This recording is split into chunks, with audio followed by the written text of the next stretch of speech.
fine. Attacks can be sporadic. I'm like a drunken master without the drink spazzing. Jackie Chan on these punks who wanna rob. I'm turning supermarkets into scenes from Rumble in the Bronx. Throwing punches in bunches, every one of them landing. Accuracy's 100. I smash it with one punch, man. Top of the morning, Daryl Dixon Jr. Bam, you see the patch. Dixon Self Defense Academy. We are on day 8. Beautiful day outside. Kind of drug my feet getting out this morning. I think, between my second to youngest, stomach hurting, and the youngest waking up. You know what time that is? Eat time. So cutting him apples up, making him breakfast, making sure my daughter's okay. Finally outside. It's beautiful. I'm in the shade. It's cool, but I believe it's going to heat up soon. So we're going to go ahead and get this workout today. I have an idea of what I'm going to do. Not quite sure in the sequence in which I'm going to do it in. But anyhow, well, that was quick. Squirrel moment. But so we are here Saturday, June the 15th, I believe, a day from Father's Day. And I've been thinking some thoughts, some questions I had going through my mind that I'll answer sometime later in this video. But I thought of things like, this is building healthy habits, what I do every day to reach those goals. One of the most basic things, well, aside from brushing your teeth, but you gotta make sure that breath's fresh. I make up my bed. Yeah, one habit that I built to where, now let me tell you something, guys. Habits are real, good, bad, or indifferent. They are real. Because every day I wake up now, and since I've been doing it, I don't feel right if I don't do it. Like something, I just feel out of sorts. I don't know if anybody else can relate to that, but that's how it feels. So as soon as I get up, I'm folding up the covers, making up the bed, boom. And then it's continuing to build on that routine. So usually when I'm up around 4, again, I do my meditation, I read my word, listen to God, see what he's saying, what we got going on for the day. Then I go do my classes from 5 to 6, 6 to 7. And then after that, I'll get a workout in. I just recently started working out afterwards. If I don't have to take anybody to school, or at least I'll try to see her before she goes to school. And then it's just really getting to a place where I could dial down what happens probably after she goes off to school and the kids are off to school. Dial in those first actually 4 hours of the day where I'm actually being productive and doing something. Now, being an entrepreneur of some sorts requires a lot of, and this is my experience, requires a lot of thinking and researching, at least for me, and just, I don't know, it takes time for me to put things together. Sometimes I'm on one, like I just be in the zone. Other times, man, I get distracted and I get out of that groove, that flow. Man, sometimes I don't never recover. So I'm looking for ways to hack what and how I do things throughout my day, and accounting for the distractions that go on throughout that day. Now, understand, being a dad, being a husband, I think just ultimately, when you have things to do and you don't allocate your time for specific duties, life and the people in it have a way of allocating it for you. Everyone's wants becomes needs, which then must become your emergency. And knowing how to say that 2-letter magic word, no, will save your life and your time tremendously. Now, it's like, all right, person wakes up and they didn't just have this problem. 90% of the time, this problem didn't just happen. It didn't just spring up on them. It's probably been something that they've been putting off for a long time. And then and now this is where it gets crazy. This is where it gets, this is where you got to be like Jesus. You know what I'm saying? Like, hey, when he was in the crown of men and he discerned their hearts and their intent, like what they was really after, I start to realize that without unknowingly knowing it, I'll say the enemy. I don't want to say people, but sometimes they do things and they're not aware that they do it. But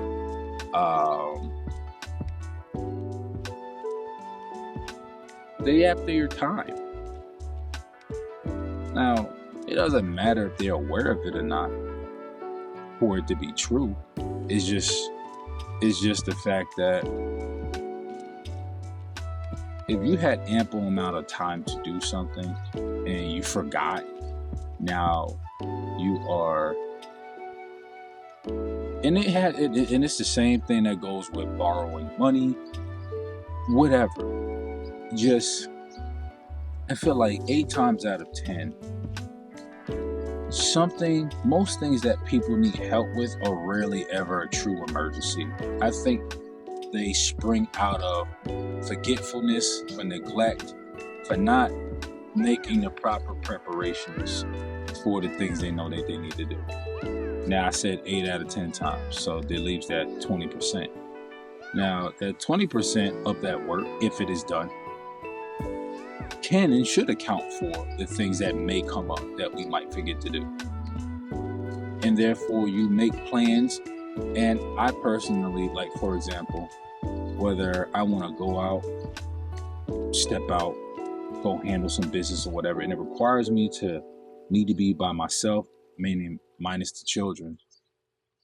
I don't like springing things on people on the last minute. So my moral compass at times will permit me to lose out on the thing rather than impose on somebody else's time to do the thing. Now, if it's very important, and I try to be aware as much as I can to the point that is this a necessary emergency? Like, can I not live without this thing? Can I not do without this thing for this current moment, or must it get done right now? That's kind of what I base the criteria on, and based on that will determine whether or not I go to somebody for help and who I go to for that help. And I also, again, I try to be mindful of the fact that if they can't do it, at least I try to throw out the disclaimer that, listen, if you can't, don't worry about it, don't feel bad about it, because I have people in my life that when they have a hard time saying no. And honestly, I think that comes with, it's like being a superhero. With great power comes great responsibility. So when you know people struggle with certain things and you don't take the time to show compassion, show discernment, show understanding, show some form of safeguarding and protection so that they're not put in an awkward position, that's very irresponsible on your part, because what you're saying is you're putting your needs before them, where what you need ain't really a need, it's a want, and really probably ain't even a want. It's just something you feel like you want to get done, but because you don't want to do it, you figure, let me solicit somebody else's time and services to get it done so you'll feel better about yourself. Something to think on. So I have few people in my life that if they feel like I'm going to suffer, they feel like something's going to hurt me or put my family in a situation to my detriment, like they almost take themselves to a point where they can't live with themselves because they knew they could have helped but didn't. And I understand that. So at times when I do need help with things that I forget about, or I don't make the proper preparations, or really I don't have the means that I need to get it done, I really express to them that, hey, if you can't do it, it's okay. Don't feel bad about it.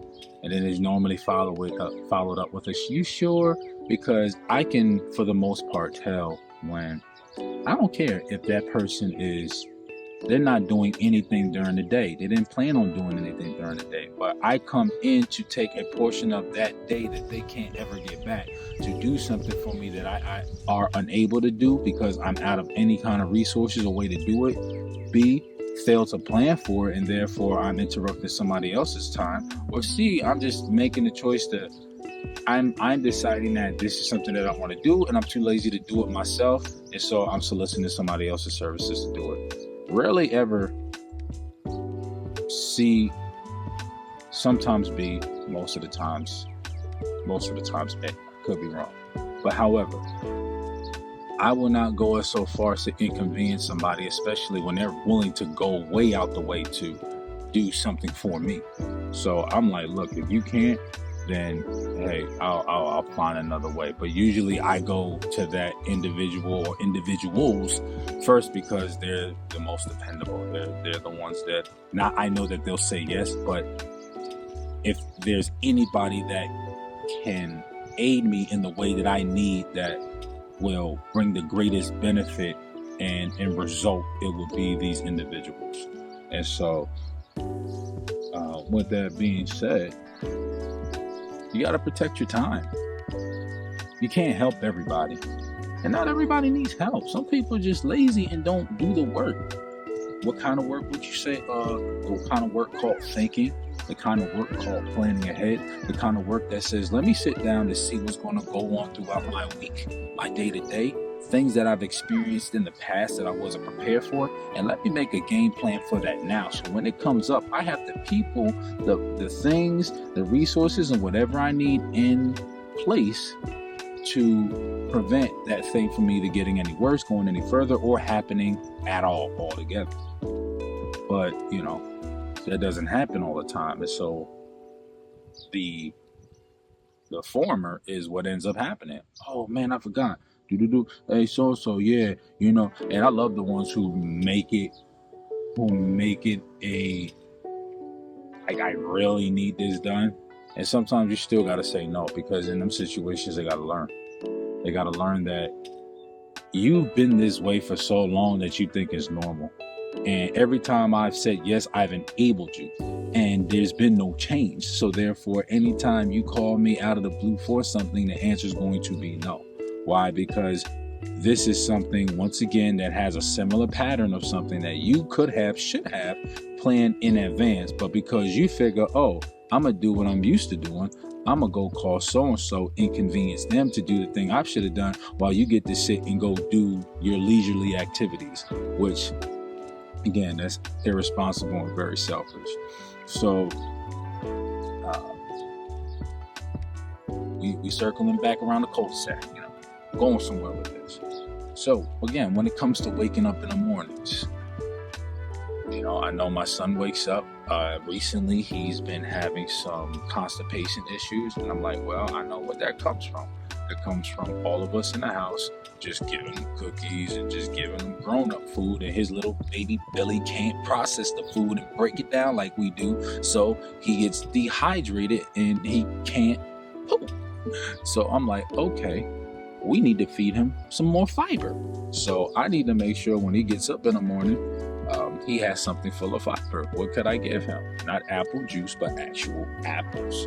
So he gets up, I cut him up. Now I give it to him with a little bit of yogurt. Now his joint is mushy, and he cool breeze now. He ain't struggling. You know what I'm saying? Again, now that goes all the way back to, okay, there was an issue. There's a solution. All right, make sure you buy some apples, Daryl. Make sure you cut them joints up. Now, let's say if I had to get up in the morning, I wasn't able to do that. All right, cut the apples up the night before, put them in the bag. Hey, let somebody know when he get up, feed him these apples. Don't give him nothing else. Don't give him that sugary behind cereal. Don't give him, let him get some fiber first before he eat anything. You know what I'm saying? Because we gotta take care of our children. We gotta take care of ourselves. And when we're not mindful of what we put in our body, that joint imbalances and it shifts, and we start feeling weird, and and all kinds of things. But again, the mission, to educate, empower, and equip families through safe training, self-defense awareness for families in every environment. So, that's me defending my child against constant pain and being in constipation, and and having to deal with that kind of pain. I mean, shoot, we as grown-ups don't like to be constipated. I mean, we don't intend to, but when we eat improperly, then that's the kind of stuff that happens. When we lack hydration, that's the kind of stuff that happens. When there's an imbalance in any kind of way, something, our body has a way of letting us know, like, hey, homie, we need to fix this. There's a little too much of this over here, or it's not enough of this over there. So with building these healthy habits and making a assessment of my life and looking back on where have I messed up, what things that I wish I was prepared for, etc., etc. Now I work the plan out of how do I preempt those things from happening again. So again, for example, if I know that most of the time during the days I can't really get much done because now it's the summertime, all the children are home, that means either I gotta get up way early to get my stuff done or stay up late at night. I preferably am a night owl, but I don't like to, because then it affects me for waking up early in the morning, and I find that I'm more fresh when I wake up in the morning. So again, all right, that problem is solved, but then it's to actually being productive and not jumping on these little rabbit trails while I'm sitting down, creating, doing the thinking and all that. And what I've also realized is that even from the immediate family, if you can't get quiet in the house to think, because I don't know how people think that they can work through chaos or distraction. And really what it is that, I mean, this is just entertain the thought that you're able to successfully, for a time, a short time, ignore all the chaos that's going on in the house until you finally snap and like, all right, I need everybody quiet, which proves my point that you can't work with all that distractions in the background, because it's honestly is not responsible. And again, if you didn't prepare, if you didn't set the proper protocols for or policies that I'm gonna call them for your own home, like for example, when my children get up in the morning, they are to eat. After they eat, they are to do their Bible studies. They are to read a story in the Bible. They are to write down the title, what they learned, what stuck out to them, and how they are to apply it. And they are to show me that in the morning.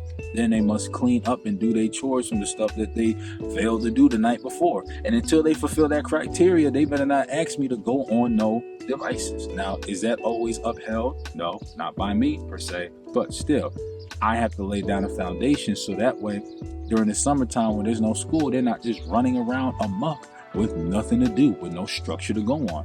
So setting those procedures and those policies in place and those requirements in my household ensures that while they're up doing that, I'm uninterrupted when I have to do my work, when I at that peak where I do my greatest thinking and creating. You understand?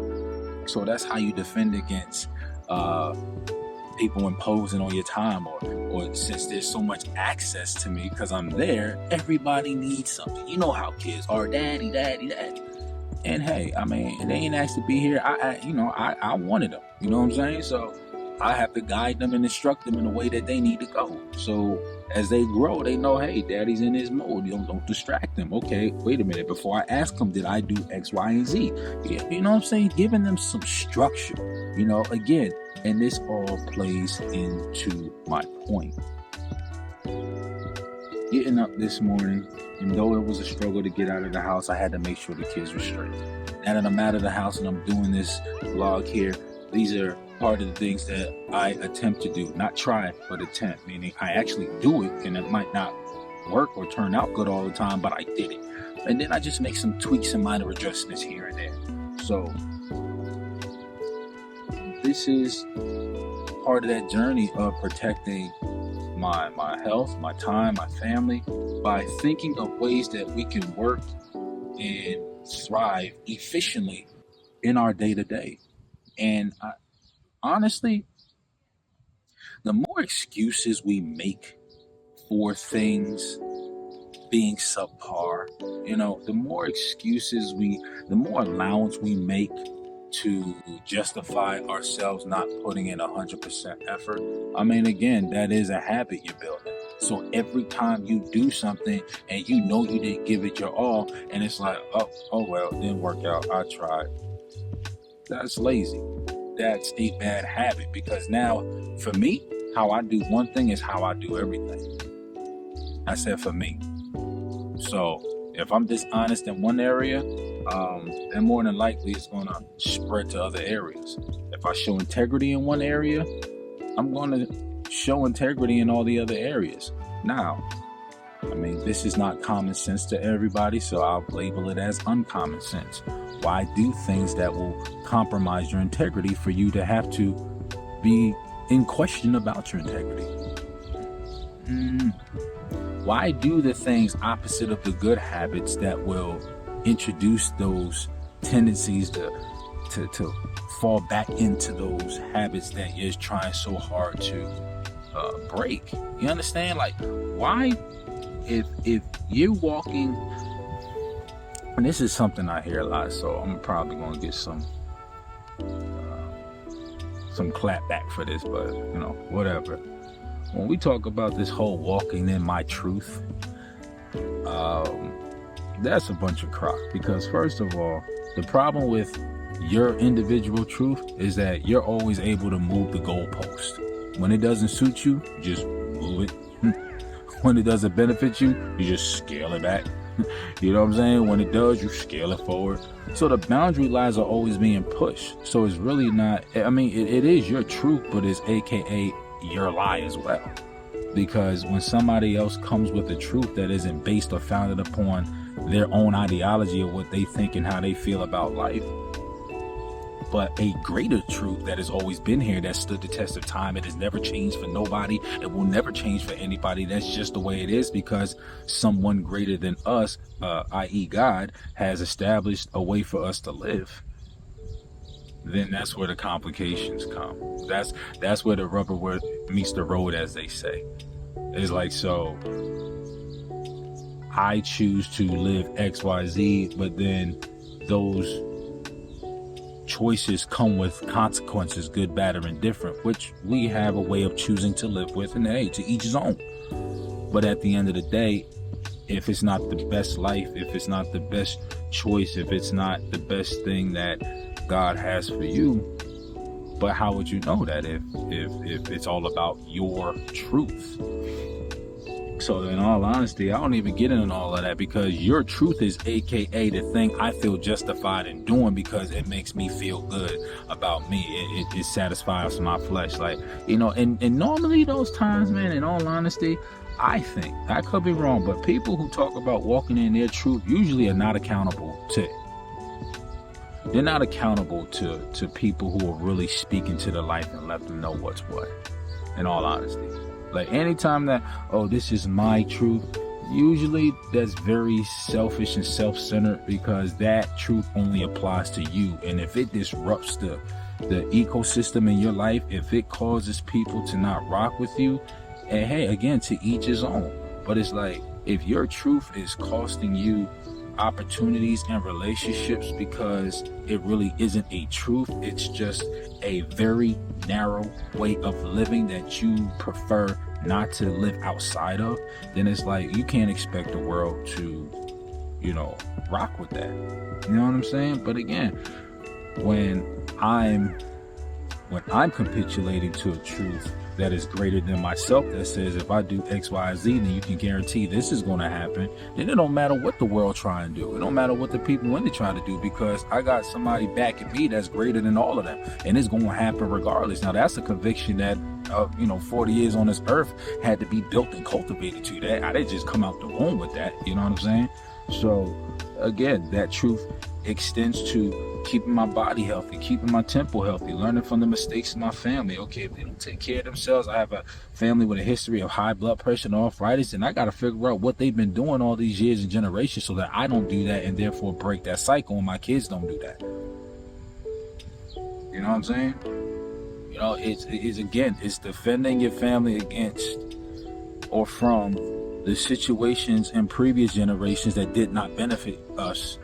And when I say us, I mean people, period. Like, if you got a history of something in your family, death, illness, health issues, abuse, whatever the case may be, it is your job to find out what is the cause of these things. Sometimes it ain't a natural answer to it. It's spiritual. You understand? And at the end of the day, when stuff hits the fan and when things get really crazy, at the end of the day, everybody prays. Everybody prays to somebody. Things get so crazy, so hectic that my truth goes out the window and them hands come together. Oh Lord, if you exist, I've seen it. You know what I mean? So it's my responsibility as well as it is yours to discover, okay, if my family didn't have the knowledge, if they didn't have the wisdom that I have now I have to trailblaze. I have to set the tone. I have to write the vision down and make it plain and work hard. So it might not get accomplished in my lifetime. It may just be directions I give my children, like David and Solomon. David wanted to build the temple of the Lord. God said, "Nah, there's too much blood on your hands. Your son Solomon will build it for me." So David just made sure he had a gang of money so he could do whatever he needed to do. A good man leaves an inheritance for his children's children. And hey, that's one of those things as well. Financially, defending your family from any kind of disasters that money can fix. Having those monies, those investments, those systems, those budgets, that relationship, that responsibility, that stewardship with money to where you'll always have it. So when something comes up, it's not always about treating yourself, because a lot of times people spend money, their relationship with money isn't all that great. And so they spend out of the poverty mindset of, I never had when I was little or when my parents were growing up. So now when I get it, it leaves my hand just as quick because I'm spending on things to fill a void that I had in the past. And so it's crazy because you spend it, but then you get very tight-fisted, you know what I'm saying, when that balance starts dropping low and low and low. And it's like the whole time you're not even thinking, like, did I make the best financial decision? Did I need to get that right now? Could I have held off on that? Could I have pushed that to the rear? Could I have, waited for a little bit? Did I make sure my house was in order? Did I take something out for myself? These are things that I'm learning over the years and I'm still trying to master. So that if something goes wrong in the house, if a car breaks down, look, it can and it will happen. The question is, will you defend yourself and your family from that disaster, that tragedy, that inconvenience that happens because you prepared and made the proper preparations prior to? So I think I've gone on enough rant, but nonetheless, again, we'll go ahead, get this stretch out in before I go run. Like I said, probably looking to do 2 miles, so on and so forth, but I'll let you know throughout the workout what I be doing, so stay tuned. Attacks can be sporadic. I'm like a drunken master without the drink spazzing. Jackie Chan on these punks who wanna rob. I'm turning supermarkets into scenes from Rumble in the Bronx. Throwing punches in bunches, every one of them landing. Accuracy's 100. I smash him with one punch, man.